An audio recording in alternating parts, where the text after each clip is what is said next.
Sharon, tell us, what is Damsel about? Give us the press and tell us what you thought. Yeah, Damsel is about a young noblewoman called Elodie who lives in a bleak northern kingdom with her impoverished father. They're having a hard winter, and he has received a proposal of marriage from a wealthy southern kingdom.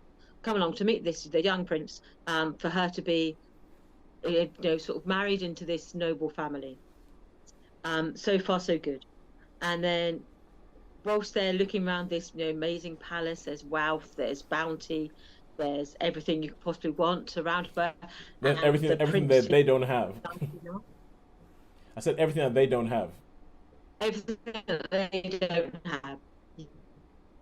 Yeah, they come from a land of sort of hardship and poverty, even though then it's hard. And so they've gone south, and look, this marriage, even though it's an arranged marriage, he seems nice enough. The kingdom seems nice enough. The queen seems a bit haughty, but then that's what queens are in fairy tales. And then the day of the marriage, they then go along to take part in one of their local rituals, which is just like to bless the marriage. And her husband picks her up and throws her into a pit to be fed to a dragon. And that's when things start to get a bit interesting.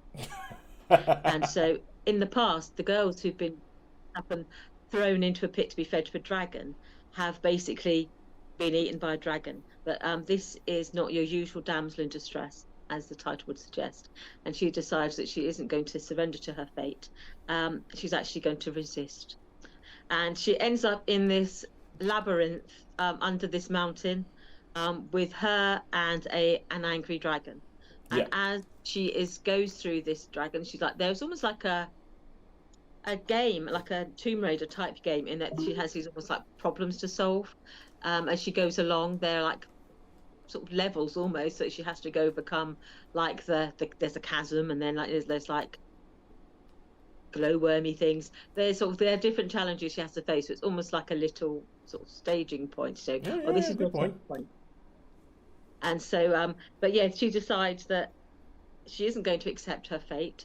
And as the more she understands about why she's down there with the dragon, and the more, and it's a dragon that talks, um, Yes. and has, We character, personality, and it, rage. a, And a, a so drag a dragon who that talks with the voice of Shore Agdashlu, which is brilliant casting because that woman has anyone's got going to an sound like a dragon amazing voice. who does. Yeah. Yeah.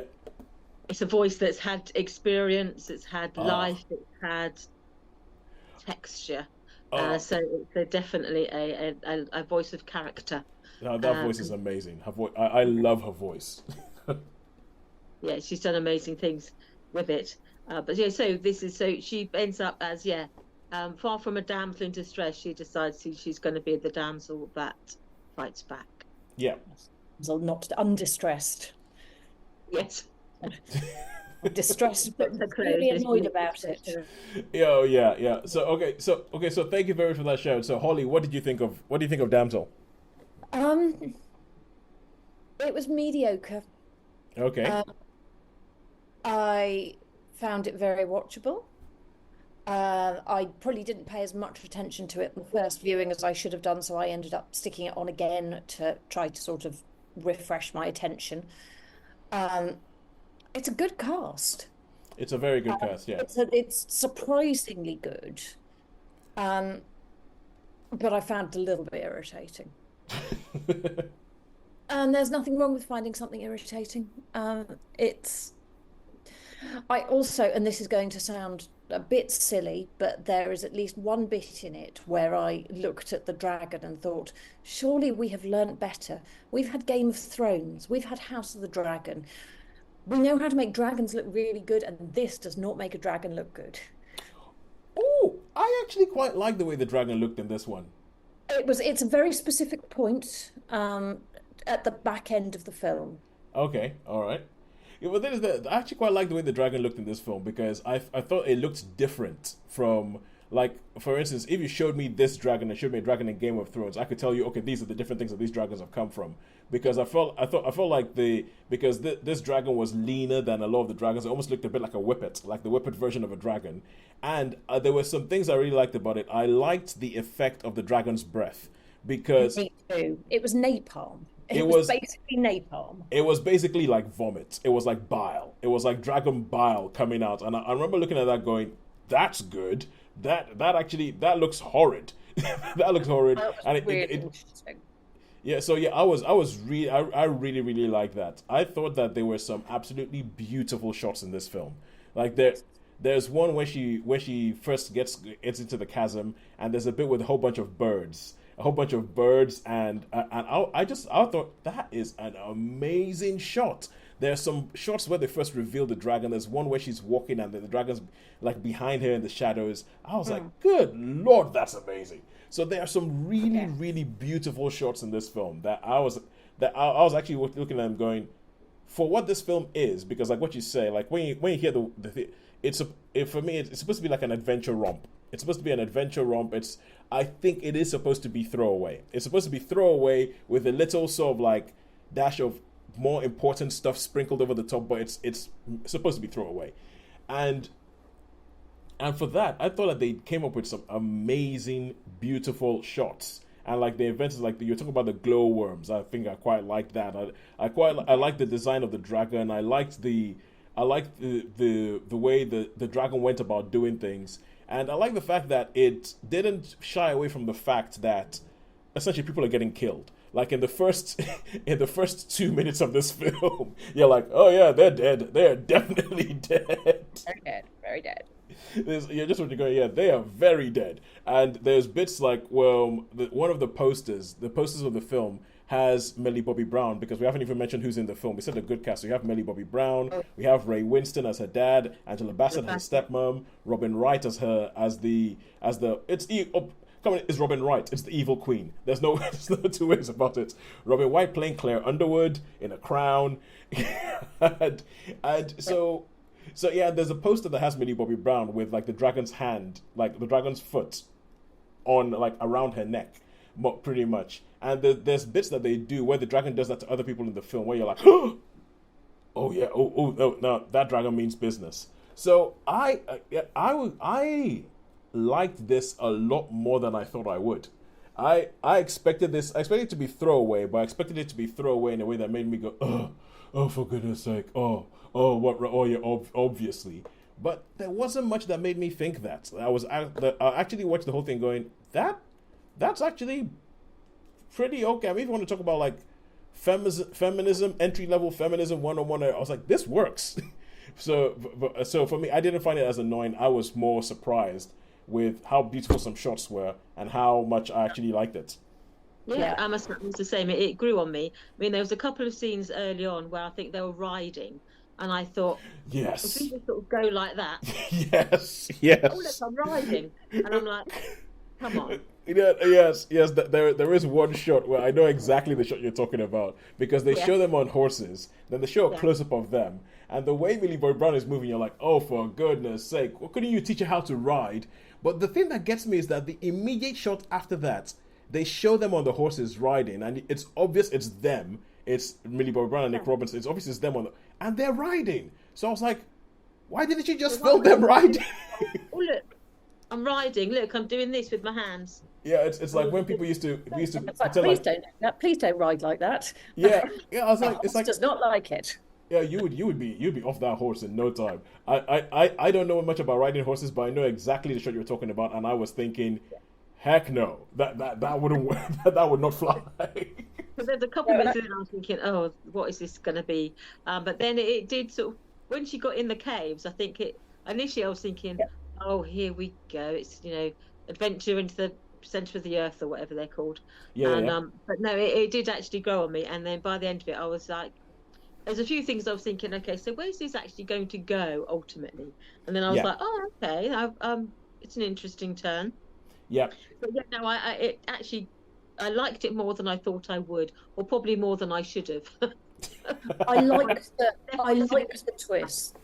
I agree with you. I thought that the turns, I didn't quite see coming, but sort of saw coming. But I think they worked Yeah, Well, absolutely right that from a cinematographic perspective, it was beautiful. I think I found the initial things like the bad riding yeah, yeah, yeah, and yeah, the yeah, yeah. sort of soppy bits around that I found a little bit annoying because they just felt a bit sort of saccharine.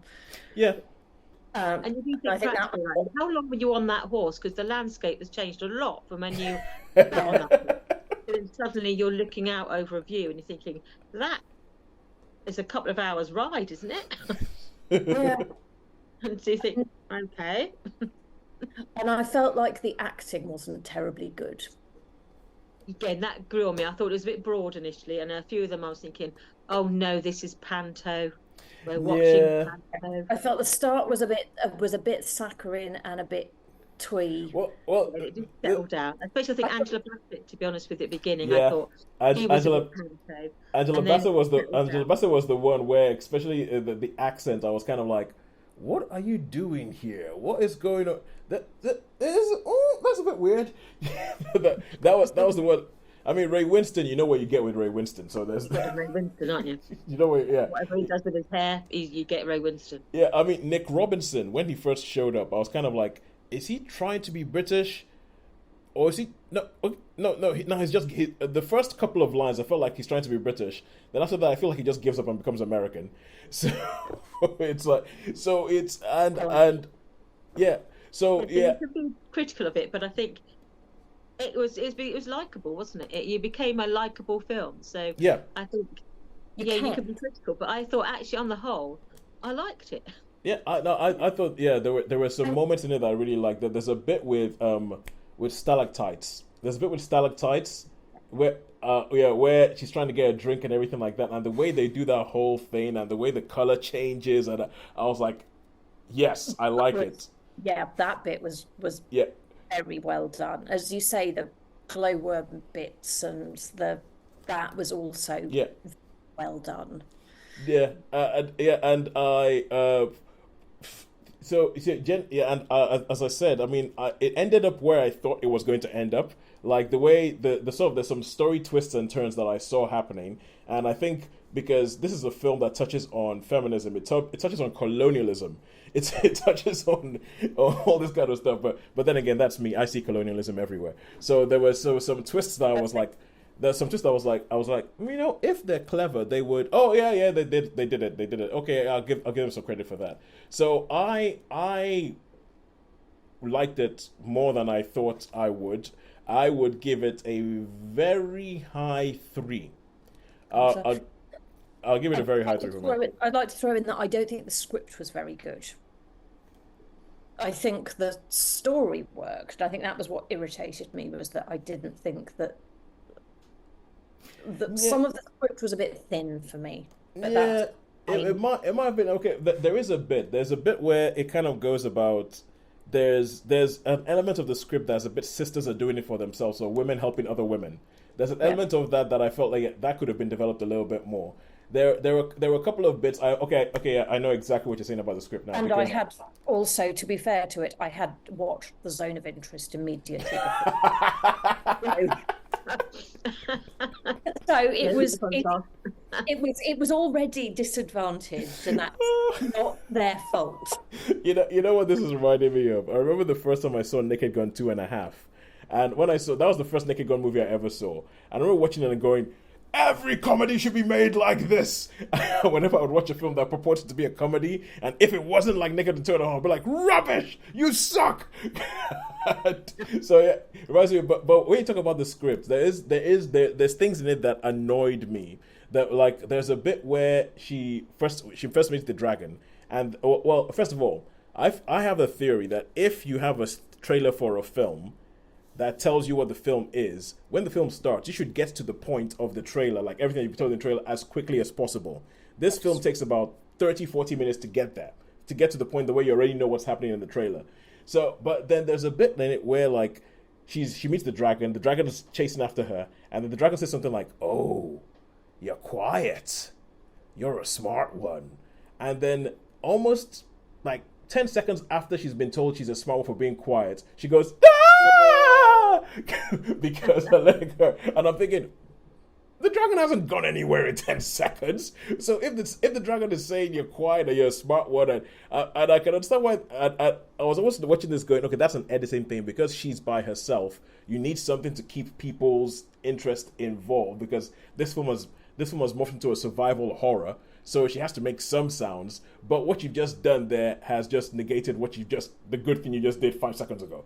So it's so there are bits like that. So I understand what you mean by the script. I mean the story works. I understand what you mean by the script. Like it could. And I mean, I'd not just watched The Zone of Interest before. I'd also watched The Colour Purple prior to that. The night before, we watched Origin and Dune 2, and in the afternoon, I'd watched Anatomy of a Fall. So.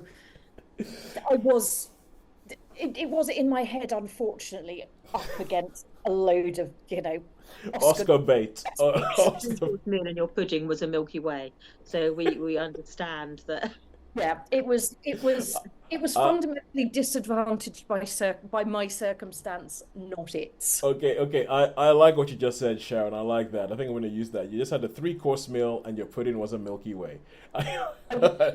That hasn't made me want a Milky Way. But hang on a second. But Holly, I remember you texted us before you were watching this, and you did say that that's why you wanted to watch it. You wanted to watch something that wasn't going to be too thinky. Yes, and it. Sometimes you just want a Milky Way. You don't want a box of chocolates, do you? You just want a Milky Way. It actually achieved that for me. So you remind me of the fact that was exactly what I was after, and it did exactly what I needed it to do, which was not be profound or challenging or requiring, a deep, delve into my soul. Yeah, I think it could have been more. I think it could have been more, definitely. But I'm actually really impressed with what it is. So Yeah. So how many stars would we give it, Holly? 3. Sharon? Yeah, I'd give it a 3. All right, cool. So 3s across the board.